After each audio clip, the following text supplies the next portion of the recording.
Seminaristas mártires de Tai Yuen Fu. Muchos fueron los misioneros y religiosos cristianos capturados en la misión a Tai Yuen Fu. También fueron apresados 7 seminaristas que decidieron no separarse de los obispos y de sus misioneros. A las propuestas de renegar de la fe que les hacía el mandarín, respondieron firmemente que no.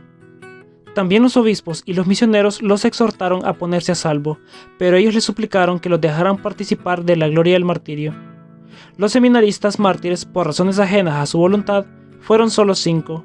Ellos son Juan San Juan, Patricio Dong Bodi, Felipe San Sige, Juan San Jingu Juan y Juan Wang Rui. Juan San Juan era hijo de Shang Te-Shuen y María Lu, nacido en Pingyao. Había entrado en el seminario a los 11 años de edad. Estudiaba con mucha diligencia y realizaba sus deberes eficientemente. Su carácter era muy vivo, pero ejemplar entre sus compañeros. Había progresado mucho en el estudio del chino. Había recibido ya las órdenes menores. Primero había estado en Kolaoku y luego había pasado a Tai Yuen Fu. Había iniciado la teología y se había hecho terciario franciscano. De carácter inquieto, debió imponerse fuertes renuncias para vencerse. Muy devoto de misa, comunión, rosario, viacruz y diarios, pudiendo librarse del martirio, rechazó resueltamente la propuesta que le hicieron en tal sentido. Patricio Dong Bodi nació en Kuching, China, en el año 1882.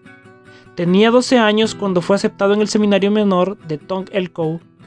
Pasó al seminario mayor en Tai Yuen Fu y se hizo terciario franciscano.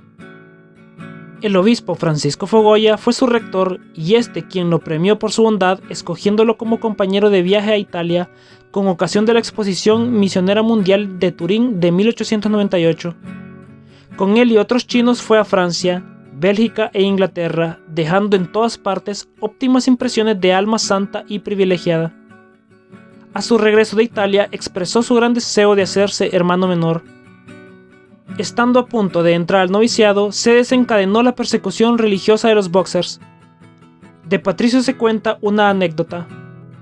Mientras estaba en la cárcel, obtuvo permiso para volver al seminario por un objeto que apreciaba mucho y para saludar a los papás, familiares y amigos. Todos lo apremiaban y sus padres lo hacían con llanto para que no volviera a la cárcel, sino que se pusiera a salvo. Él rehusó enérgicamente todas las propuestas, temiendo perder la ocasión del martirio que parecía sería dentro de poco. Volvió pronto a la cárcel. Tenía solo 18 años. Felipe San Sige nació en 1880 en Xinxian, Shanxi. Era hijo de unos fervorosos cristianos. Otros 2 hermanos suyos también murieron mártires por la fe. A los 16 años sintió en forma irresistible la voz del Señor que lo llamaba al sacerdocio. Entró en el seminario donde se mostró dócil, manso y sobre todo devoto. Tardo de ingenio, tuvo que enfrentar muchas dificultades en el estudio y sobre todo en la lengua latina, dificultad que él supo superar con esfuerzo de voluntad, con empeño asiduo, propio de almas generosas y nobles que saben hacer frente a todo para realizar su propio ideal. Los superiores y compañeros lo amaban y admiraban porque era bueno y caritativo, firme y generoso para secundar nobles iniciativas. Hacía poco había sido trasladado del seminario menor al mayor de Tai Yuen Fu, donde con el estudio, la oración y la disciplina se preparaba para ser un digno sacerdote de Cristo, continuador entre su pueblo de la obra evangelizadora de los misioneros.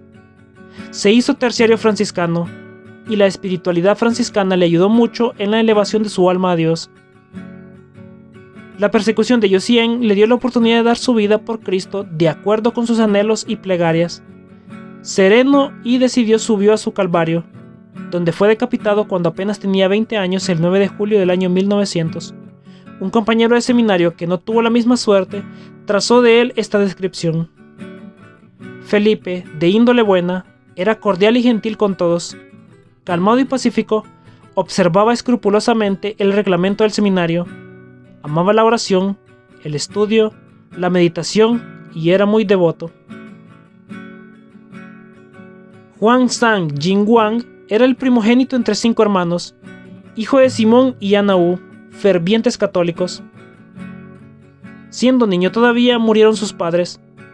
Estuvo primero en Kolaokou Hizo rápidos progresos en los estudios, de modo que los superiores lo encargaron de enseñar las ceremonias, el latín y otras materias escolares a los compañeros más lentos para el aprendizaje. Poseía un carácter dinámico y muy irascible. Cuando era vencido por su carácter, lo reconocía humildemente ante su rector, el después obispo mártir Francisco Fogoya. En el año 1897 recibió las órdenes menores y por los mismos días recibió el hábito de la tercera orden franciscana. Un compañero suyo, que no tuvo la gracia del martirio, lo describió así: Juan era modelo para todos nosotros por su diligencia, empeño y constancia en el estudio. Era fervoroso en la oración, se acercaba devotamente a la comunión, participaba activamente en la Santa Misa y hacía largas meditaciones. Había logrado moderar su carácter vivaz con una amable dulzura. Todos aprendimos de él. Al desatarse la persecución, fue tomado como prisionero. Aunque tuvo la oportunidad, no quiso huir. Tenía tan solo 22 años. Juan Wang Rui nació en Wenzhou, en Shanxi, el 25 de febrero del año 1885, hijo de José y Cecilia Liu, ambos cristianos.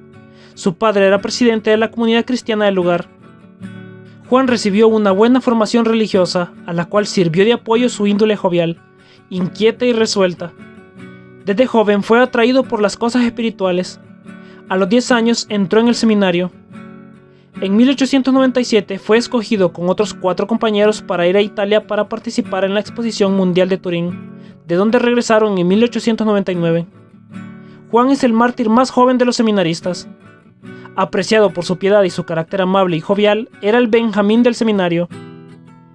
En Turín pronto se convirtió en el índole de todos. Su pabellón siempre estaba atestado de visitantes que no se cansaban de admirar y oír orar en chino al pequeño seminarista. Ya había recibido la tonsura y hecho la profesión en la tercera orden franciscana. La Madre María de la Pasión, fundadora de las Hermanas Franciscanas Misioneras de María, escribe: Juan Wang era un pequeño y simpático seminarista. Sabía manejar magistralmente los instrumentos de la música china. Sus serenatas eran un poco discutibles por la armonía, pero no por ello eran menos curiosas e interesantes. Durante el tiempo de prisión, Juan jugaba e invitaba a los compañeros a jugar con él. A Fray Elías Facchini, su rector, le parecía una ligereza, por lo cual un día lo llamó: Juan, no es tiempo para divertirse, ya se acerca el momento del martirio. Juan sonriendo le contestó: pero padre, ¿por qué tenemos que estar tristes? Si nos matan, ¿acaso no vamos al paraíso? Con mayor razón debemos estar alegres. Un sacerdote chino, que poco antes del martirio del 9 de julio los había visitado, atestigua que los seminaristas estaban alegres, no temían nada, oraban y seguían en sus juegos. Juan Wang Rui tenía 15 años y 4 meses de edad. Oremos. Oh Dios, que en tu misericordia has llamado a los seminaristas mártires de Taiyuanfu a seguir el camino de discipulado y a entregar sus vidas por el amor a ti y a tu iglesia, te pedimos que, por su valiente testimonio, fortalezcas a todos los seminaristas en su vocación y los protejas de todo mal. Concede a quienes están discerniendo el llamado al sacerdocio una profunda fidelidad a tu palabra y un ardiente amor por el servicio a los demás. Que el ejemplo de los seminaristas mártires de Taiyuanfu inspire a la Iglesia y al mundo a vivir con pasión y entrega a Cristo, nuestro sumo y eterno sacerdote. Por Jesucristo nuestro Señor. Amén. Santos seminaristas franciscanos mártires de Taiyuanfu, rueguen por nosotros.